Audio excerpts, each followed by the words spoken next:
Maka perkawinan, lihat, adalah kebersamaan seluruh hidup.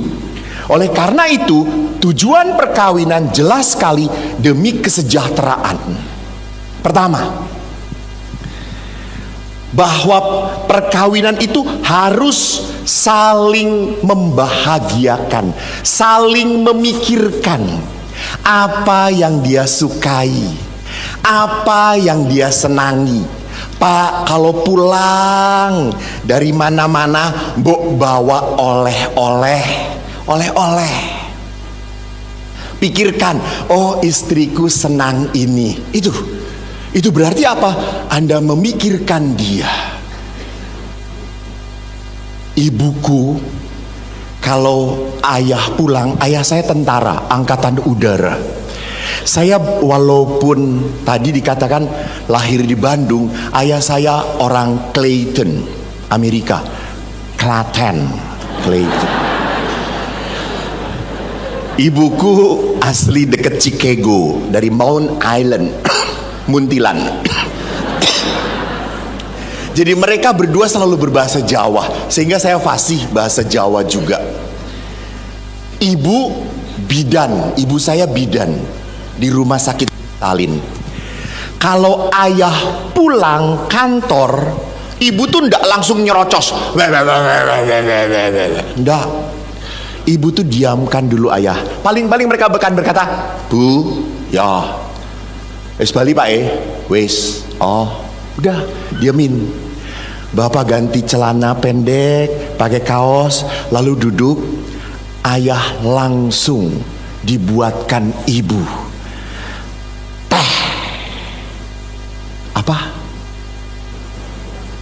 teh nas gitel, panas legi kental. Itu kenapa? Karena ayah tahu, ibu tahu, kalau ayah pulang baru badannya yang nyampe rumah, rohnya masih di jalan. Baru diajak ngomong, cerita. Dan ayah itu selalu mengatakan, kok mbokmu kuwi yo yen gawe teh enak, yen gawe kopi paling enak, selalu dipuji. Maka waktu kecil kami tidak punya pembantu, dan ibu itu kalau pulang kerja kita nunggu dulu ibu masak. Ibu ngomong, meneng sik yo Le, aku tak masak. Ya, dan masak paling cepet ki apa? Sayur bening.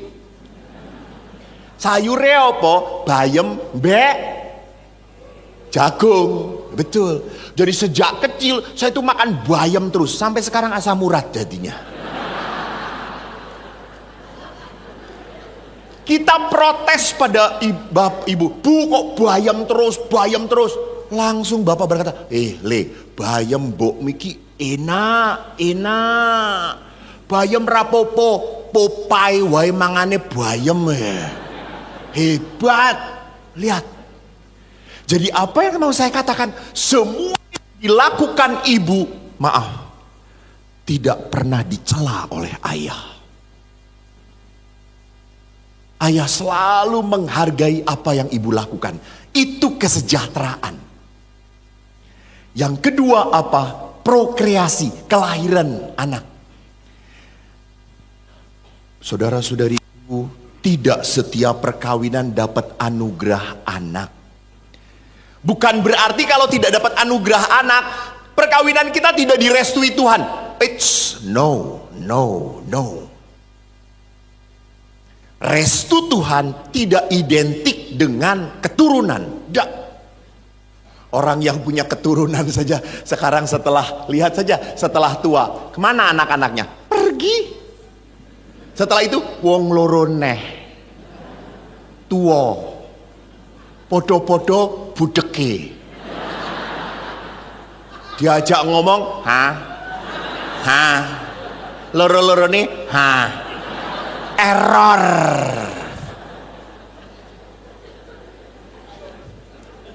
Jadi perkawinan itu memang pada dasarnya dua. Dia melahirkan anak atau tidak melahirkan anak, kelak pun tetap berdua. Jadi prokreasi, kelahiran itu adalah apa? Bonus dari sebuah perkawinan. Dan yang ketiga apa? Pendidikan iman. Nah Bapak Ibu, tolong punya anak dididik secara iman Kristiani. Jangan nanti terserah dia mau besar mau agamanya apa. Kampret kata saya. Warisan itu yang terbaik. Dan kalau Anda sudah merasa bahwa sebagai pengikut Kristus, Katolik misalnya, ini yang terbaik untuk hidupku, berikan pada anak Anda. Anda tidak bertanggung jawab kalau membiarkan begitu saja. Dan mohon, kalau Bapak Ibu berkata, Romo anak ini sudah dididik baik, ikut putra altar, rajin kur, jadi pemasmur, besarnya pindah agama, pindah gereja, ya sudah, terimalah. Jangan langsung dikatakan, aku tidak berhasil. No, Anda tetap berhasil. Karena tugas Anda apa? Membawa dia sampai dewasa. Setelah dia dewasa mau memilih, terserah. Itu terjadi pada adikku yang nomor 4. Saya punya 3 adik. Yang 2 laki-laki, 2 perempuan. Adikku yang nomor 4 menikah dengan beda agama. Ayah marah, ayah kecewa. Padahal ayah prodiakon, lektor, tata tertib, Legio Maria, pemasmur, anggota kur. Cuma kurang 1 ditahbiskan jadi pastor. Enggak dia. Aktif di gereja. Waktu adik mau menikah beda agama, langsung ayah tidak terima. Jangan nyebut lagi ayah, saya keluarkan. Adik saya nangis, datengin saya. Mas, aku mau diusir ayah. Kenapa? Saya mau menikah dengan beda agama. Oke, saya datengin ayah. Ayah, nggak bisa kok memalukan. Romo saya ngomong, menang.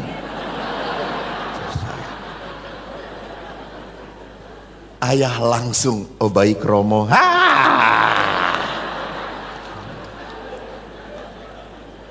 Pak, Bapak aktif di gereja, kalau membuat hati Bapak tidak menjadi lemah lembut, maaf ya Pak, percuma.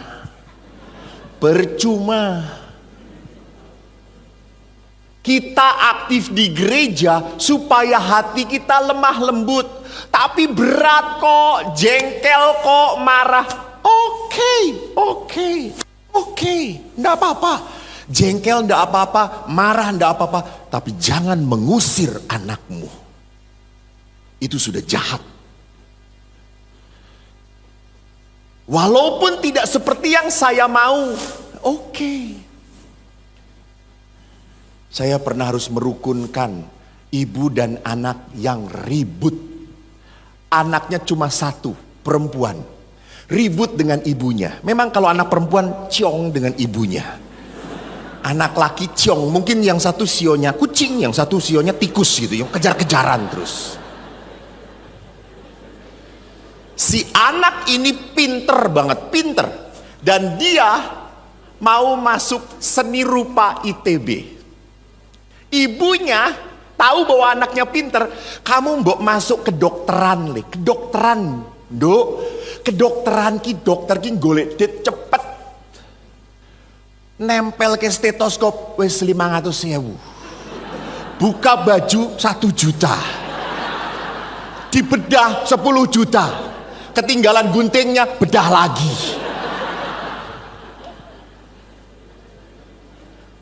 Anaknya nggak mau mah, aku mau seni rupa ITB. Ribut, dibawa ke saya oleh suaminya. Lalu Romo, tolong, ini anak saya dengan ibunya ribut. Terus bapaknya cuma diem aja. Pak, bapak bagaimana? Pening saya. Dua-duanya perempuan, lebih seneng ngomong. Udah, Romo, silahkan, Romo aja merasakan nasib saya. Lalu saya dengarkan, ibu bagaimana? Wah, anak bagaimana? Wah, asli itu saya hampir 2 jam gak bisa merubah mereka. Akhirnya aku capek. Biasanya kalau Eko capek, bawalah ke sakramen Maha Kudus oleh saya. Ayo kita doa. Saya bawa ke kapel berdoa. Setengah jam saya berdoa bersama-sama berempat. Bapak, Ibu, istrinya. Setelah saya berdoa, saya ajak ngomong lagi. Bu, bagaimana? Romo, kepada anaknya juga saya. Nak, bagaimana? Romo, setelah saya berdoa tadi dipimpin oleh Romo, saya makin yakin. Saya masuk seni rupa ITB. Oh oke, baiklah. Lalu saya tanya ibunya, Bu, bagaimana Bu setelah doa tadi bertemu dengan Tuhan? Ya Romo, saya setelah berdoa pun saya semakin tahu saya ingin anak saya masuk kedokteran. Dia bisa, dia pinter. Tapi Romo, setelah berdoa saya menghargai keputusan anak saya. Saya menghargai keputusan dia. Tapi saya kalau ditanya maunya apa? Kedokteran. Tapi kalau dia sudah memilih itu, saya hargai. Saya hargai. Lihat. Jadi apa yang saya mau katakan, anak bagaimanapun harus dididik. Entah imannya. Iman itu membuat anak akan apa? Bergantung pada Tuhan. Dan lihat lagi, di dalam perkawinan tidak hanya hukum perkawinan mengatakan apa tujuan perkawinan. Di dalam janji perkawinan pun hebat. Bapak Ibu masih ingat janji perkawinan? Ya enggak, cuma sekali seumur hidup. Saya berkali-kali mendengarkan janji itu. Dan kalau janji pada menangis. Pada menangis, betul atau tidak? Betul. Pernah seorang masjidar tanya kepada ibunya, Mah, kenapa kok Cici nangis waktu janji perkawinan? Lalu mamahnya berkata, Cici mulai makin sadar apa artinya hidup penderita bersama pasangannya gitu. Saudara-saudari, lihat dalam janji perkawinan bagus banget. Saya bacakan ya. Saya, Eko, memilih engkau, Juminten, menjadi istri saya.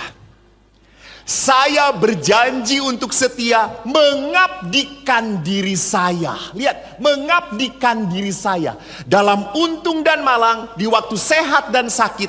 Dan saya mau mengasihi dan menghormati engkau sepanjang hidup saya. Edan hebat. Jadi Bapak Ibu bersyukurlah Anda sehat, disayang oleh istri Anda. Anda piansui, raiso apa-apa. Mengowo, ngeces. Istri tetap tidak bisa menukarkan Bapak dengan handphone terbaru. Nah, tidak bisa. Di dalam janji perkawinan tidak ada yang bisa mematahkan, membatalkan perkawinan. Maka kalau saya ada seorang perempuan yang datang menangis, padahal baru 5 tahun perkawinan, Romo berat, Romo saya sudah tidak tahan, dia tidak menghargai aku lagi, dia sudah benci, dia lebih senang dengan teman-temannya, dia selalu banyak kumpul dengan teman-temannya, saya mau cerai. Saya suka, mau cerai? Iya, oke, tunggu ya. Saya ke dapur, saya bawain pisau, bunuh dulu, bunuh suamimu. Kenapa Romo saya harus membunuh dia? Karena hanya kematian yang membuat engkau bisa pisah dengan orang itu. Bunuh sekarang, kata saya. Hanya kematian. Maka lihat di sini, di dalam perkawinan gereja Katolik, tidak main-main. Perkawinan gereja Katolik bukan masalah perasaan. Perasaan sayang. Pak, sekarang waktu mau menikah berapa persen perasaannya? 100, ya betul. Sekarang tinggal berapa?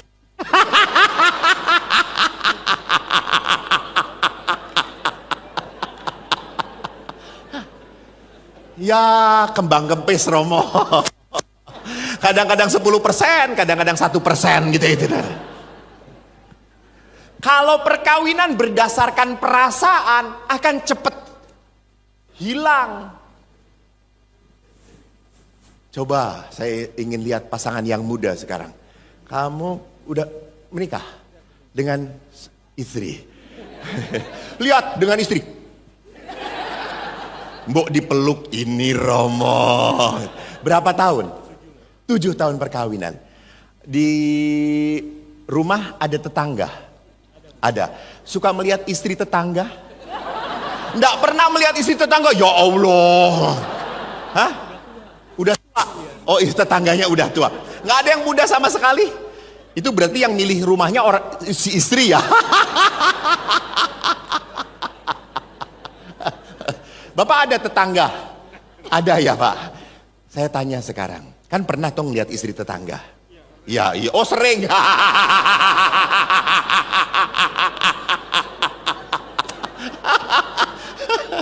Sering ya Pak? Oke. Pertanyaan saya. Kalau ngelihat istri tetangga makin cantik, itu godaan atau tantangan? Tantangan. Hebat, ini tantangan untuk gua dekatin.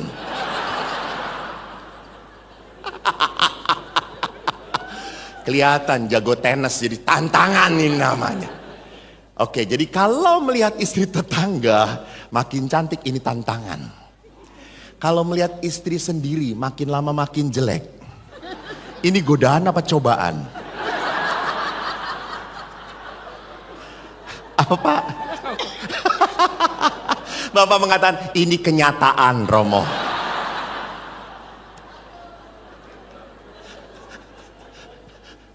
Jadi lihat, di dalam sebuah perkawinan, kalau kita berdasarkan perasaan bisa up and down. Di saat istrinya menyenangkan, wah I love you, I love you. Di saat suami wis ra iso apa-apa meneh, ya Tuhan, mau saya balikin ke orang tuanya sudah pada nggak ada. Karena saya pernah dikeluhin sama seorang ibu-ibu, Romo, saya anak sudah punya, sudah besar-besar, udah cukup, anak kami 3, perempuan 1, laki 2, cukup. Saya sudah 15 tahun perkawinan, udah nggak perlu gitu-gitu lagi lah Romo. Maksudnya apa? Ya nggak perlu lagi hubungan suami istri. Hah? Terus suamimu bagaimana? Mau saya saruh jadi Romo saja. Kata saya, mohon maaf kami tidak terima barang second, kata. Enak aja.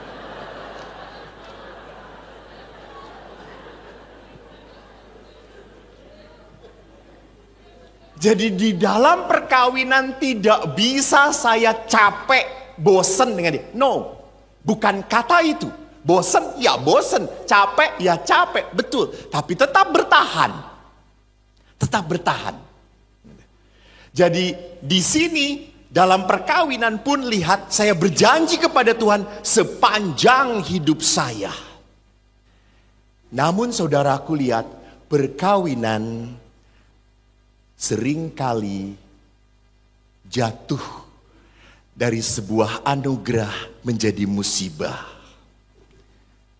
Akhirnya saling tidak peduli, saling menyakiti. Jangan pikir bahwa perkawinan itu nantilah di atas 10 paling no. Baru nikah 3-4 tahun pun seringkali sudah mulai pada ketidakpedulian. Hati-hati. Maka ada prinsip dalam perkawinan? Udahlah, lu punya kesenangan lu sendiri, gua punya kesenangan gua sendiri, gue. Lu jangan ganggu gue juga nggak ganggu lu. Titik. Lihat. Yang penting lu mau jalan silahkan, gua mau jalan silahkan. Lu punya pendapatan sendiri, jalanin. Gua punya pendapatan sendiri, jalanin. Semua jalan masing-masing. That is not marriage life. Itu bukan perkawinan. Dan menyedihkan. Memang sekarang itu banyak juga orang muda yang yang tidak mau perkawinan. Inginnya apa? HTS. Apa itu? Ya, hubungan tanpa status. Oh, tahu MC. Oh, hebat. Hubungan tanpa status. Tuh.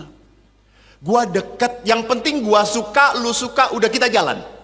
Lu udah gak suka, gua udah gak suka, kita lepasin. What? Lihat.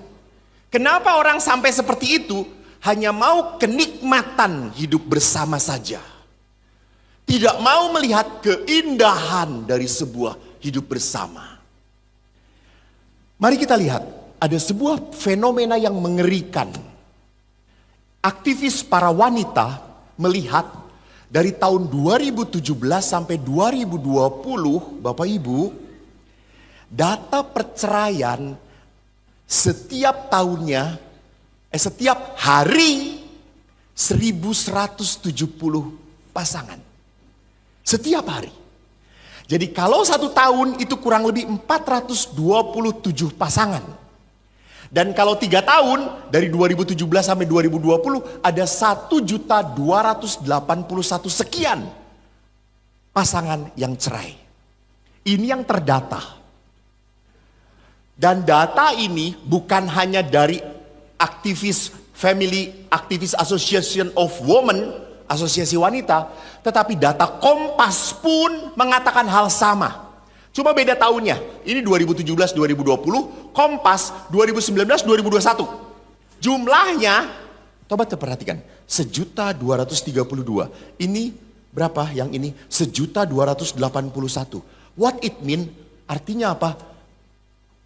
Ini adalah hitungan yang benar, bukan buatan. Dan kalau Bapak Ibu lihat, di tahun 2021, angka perceraian yang minta cerai kebanyakan laki atau perempuan? 74% perempuan. 24% laki-laki. Kenapa? Karena pria dan wanita berbeda. Bapak-bapak kalau saya tanya, Pak, gimana perkawinannya? Biasa aja. Baik. Gitu-gitu aja lah.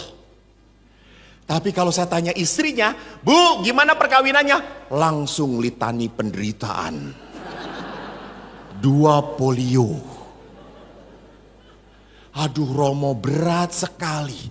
Suami saya itu, waduh, semakin susah, semakin gak bisa dimengerti. Lihat, begitu banyak masalah. Kenapa para suami mengatakan tidak ada masalah? Sedangkan para istri berkata banyak masalah. Artinya apa? Suamilah masalah dalam keluarga. Jangan-jangan seperti itu. Jadi suami nggak ada apa-apa. Iya, nggak ada apa-apa karena lu masalahnya gitu ya. Lu yang menyebabkan gitu. Maka kemarin itu lucu sekali, saya tanya. Kemarin kan ada seminar juga, ada bapak tua. Bapaknya nggak ada di sini rupanya kelihatan. Dia kapok kemarin, saya tanya terus. Saya tuh tanya kepada suami istri ini. Pada sudah 50 tahun. Oh, ada yang di belakang. Haleluya, ada di belakang saudara-saudara. Saya tanya kepada bapak ini. Pak, kalau bapak dan ibu ribut salah, siapa yang harus minta maaf? Si bapaknya langsung, saya. Kenapa? Saya selalu salah. Dan saya tanya istrinya, Bu, kalau salah, siapa yang harus minta maaf? Bapak. Bapak yang salah. Pokok rumusannya selalu demikian Bapak Ibu. Suami istri. Suami salah, suami harus minta maaf. Harus. Suami istri. Istri salah, istri akan ngomong, gue salah karena lu kayak gini. Karena lu kayak gitu. Karena lu kayak gitu. Jadi kesimpulannya, suami salah. Jadi istri salah, tetap suami yang minta maaf. Maka saya selalu berkata, para bapak ibu, yang tidak pernah salah di dunia ini, pertama Tuhan, dan yang kedua istrimu.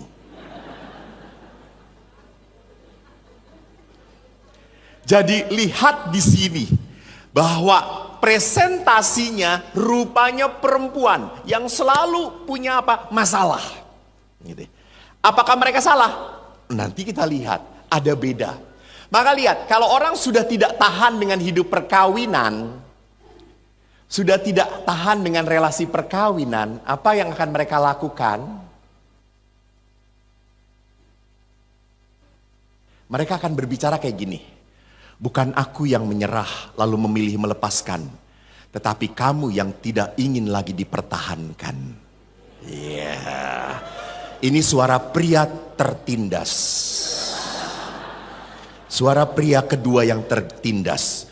Dulu aku tergila-gila untuk mengejarmu, namun sekarang mati-matian untuk melupakanmu. Ini pria tertindas kedua. Pria tertindas ketiga akan berkata apa? Terima kasih sudah hadir dalam hidupku, mengisi hari-hariku dengan pelangi, walau akhirnya kau pergi ke lain hati. Dicatat, MC. Sebelum memutuskan untuk hidup bersama, catat. Jadi lihat di sini, setelah saya melihat, saya syukur kepada Allah, saya ikut program counseling keluarga di Filipina. Dulu saya berpikir menjadi imam berat. Tapi setelah saya banyak dengar konsultasi, lihat hidup perkawinan, wow. Justru yang paling berat itu perkawinan. Betul. Anda harus bertahan dengan orang yang sama.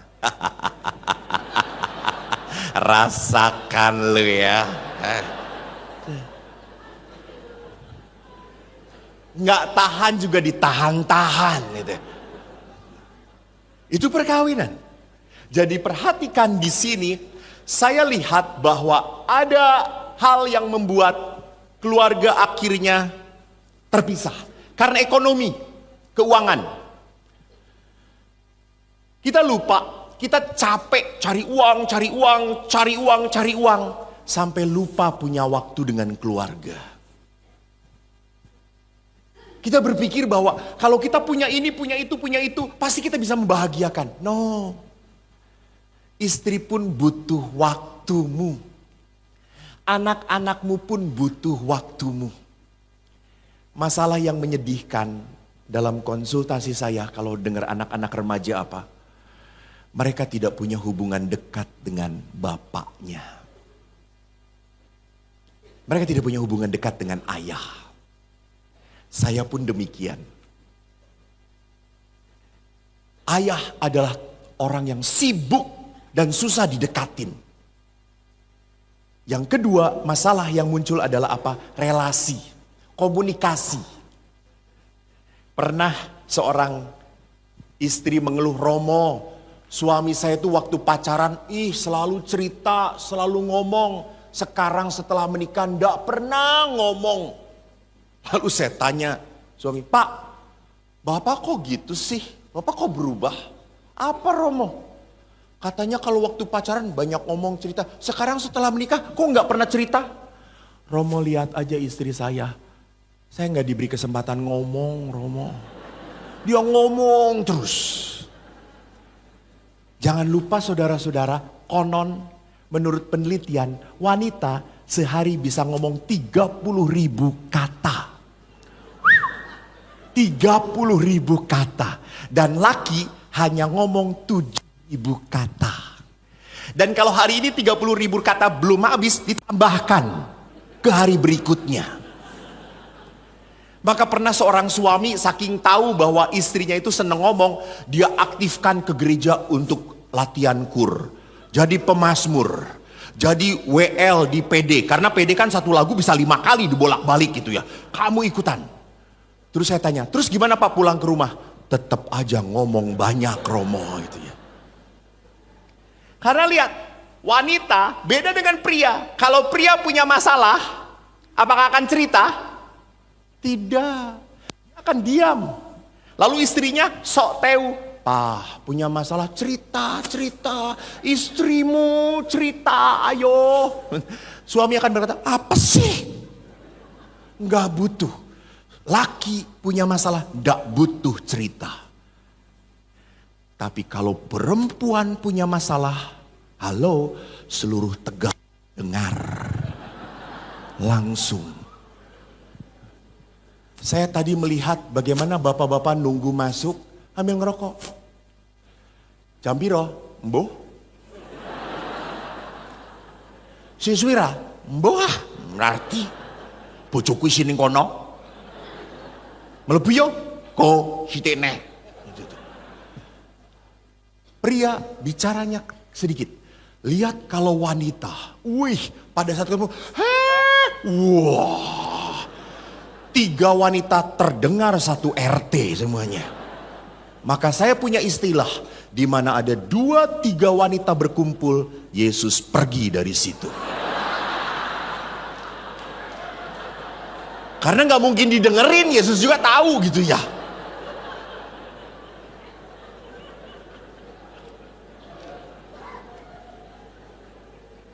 Saya itu kemarin cerita, saya pergi ke luar kota dengan para romo, saudara-saudara dari Bandung ke Jogja, itu ndak bawa apapun. Sampai Garut saya ngomong, ngombe, raono kok. Ya ampun kita ke Jogja bawa minum. Ya wes neng Alfamart C. Ke Alfamart semua untuk dirinya masing-masing. Lalu beberapa bulan yang lalu, bude saya suster datang ke biara kami, lalu nanya, Romo, saya mau ke Ciwidey, ada kawah putih. Oh ada, boleh di mana tempatnya? Nanti supir, jangan, supir suruh istirahat saja, karena dari Lampung dia. Istirahat, aku setir suster. Mau Romo? Ya, 7 suster naik mobil. Baru 1 jam, klitik, klitik, klitik. Opo kuwi? Kopi Romo, kopi, edan. 2 jam berikutnya, supermi Romo, supermi, edan. Saya lihat di belakang 5 termos berjajar saudara-saudara.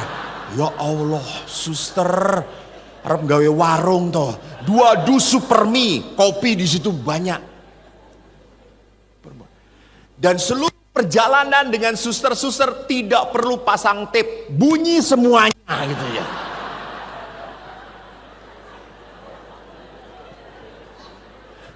Perempuan.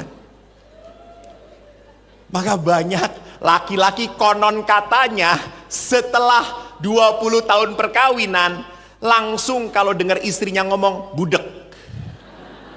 Tapi kalau dengar istri orang lain ngomong denger. Ada frekuensi tertentu yang membuat budek istrinya, suaminya gitu ya. Nggak nyambung lagi, diajak ngomong nggak nyambung. Ngomong sedikit ujungnya berkelahi. Saya pernah rekoleksi dengan suami istri. Lalu saya mengatakan, tolong jalan-jalan. Ngobrol. Lalu suami istri itu ngobrol, pegangan tangan. Terus istrinya itu kan mau membuka cerita toh dengan suaminya.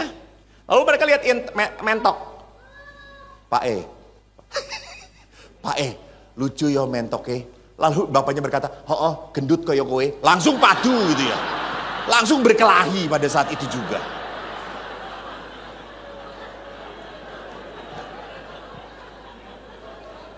Jadi perhatikan, komunikasi ujungnya apa? Ujungnya berkelahi.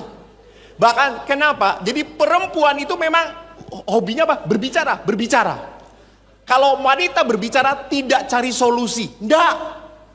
Saya pernah didatangin seorang ibu, dari wajahnya mulut semuanya gitu ya. Matanya kayak mulut, hidungnya kayak mulut gitu ya.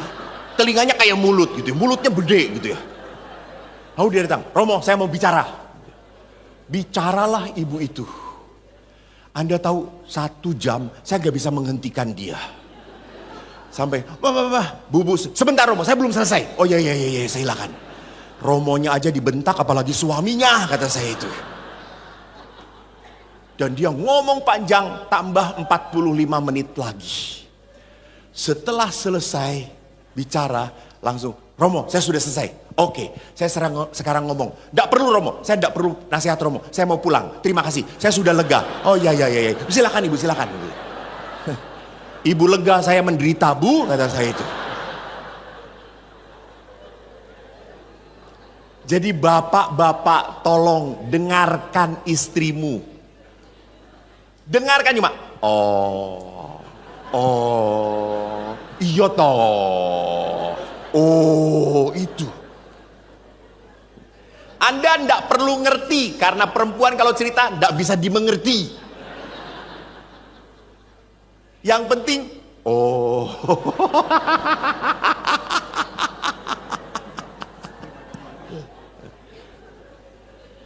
Yang ketiga, yang mau saya katakan apa adalah apa? Rasa sakit, kecewa, marah. Ini yang nanti saya akan bicara. Bahwa dalam perkawinan, sadar atau tidak sadar, kita melukai. Saya anak yang terluka oleh ayah. Saya kecewa. Ayah saya tidak pernah bangga dengan anaknya. Sewaktu saya kecil, saya ditanya, kowe arep dadi apa? Arep dadi Romo. Ayah membelalak dan berkata, Romo, kowe iki bodoh le. Romo ki mestine pinter. Ra perlu kowe dadi Romo, ra iso ngisini. Mosok Romo Katolik bodoh, wis dadi koster wae kowe.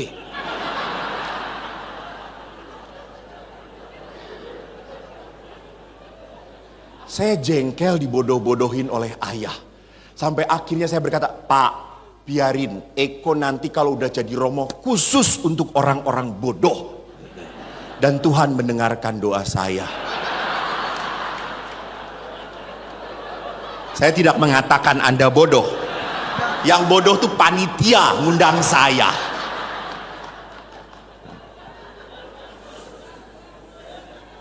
Dan walaupun saya bodoh, dibodoh-bodoh, yang selalu melindungi siapa saya?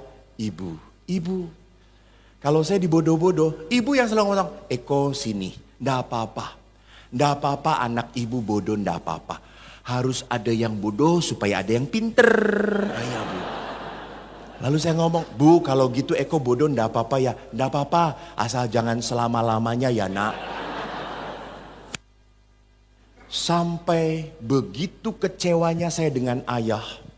Saya pernah dilempar oleh ayah sepatu tentara. Dalam jarak 1,5 meter. Kelas 3 SD. Gara-gara saya ketahuan merokok. Jangan menyalahkan saya. Oh pantesan kelas 3 kok ngerokok gitu ya.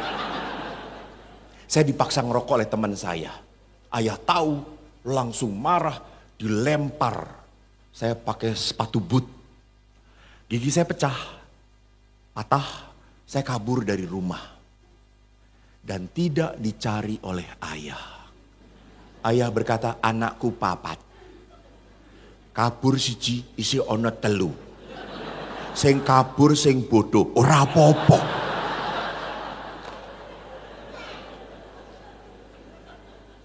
Dan akhirnya apa, saudaraku? Yang mencari ibu. Saya sejak kecil bisa naik sepeda, tidak pernah diberi sepeda. Saya minta ayah belikan Eko sepeda. Dan ayah berkata, kok matematikamu nilai 8 tak tukok kepit. Anda tahu nilai saya matematika konsisten 3. 1 Allah Bapa, 1 Allah Putra, 1 Allah Roh Kudus. Kadang-kadang 4, amin. Adekku beda, adekku yang nomor 2 pinter, selalu 8-9. Saya bapak mengatakan, kamu dari 8 matematika tak tukok ke. Saya langsung ngomong, wo yo tekan kiamat yo ora iso, kata saya itu. Nggak bisa, nggak. Akhirnya adik yang dibelikan sepeda, sedih sekali, sedih. Padahal adik belum bisa naik sepeda, edan nggak, kata saya. Saya yang suruh ngajarin sepeda. Oh tak beleh gitu bapak gitu saya tuh. Saya benci pada ayah. Maka setelah jadi pastor, bapak ibu, saya sering pergi ke Vatikan bawa ziarah. Saya untuk ibu, saya cari yang paling mahal. $500 pun ku belikan untuk ibu. Why? Because I love her very much. Saya kasih, Bu, Leontin, piro kok? Larang Bu 500. Oh mulone apik. Lalu bapak, aku apa? Rosario Pak Piro kuwi kok? $1.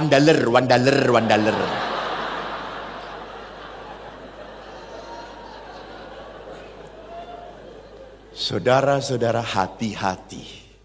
Di dalam hidup perkawinan, di dalam keluarga, kalau engkau menanamkan kemarahan, kebencian, kelak engkau akan menuai sakit dari orang-orang yang kau kasihi.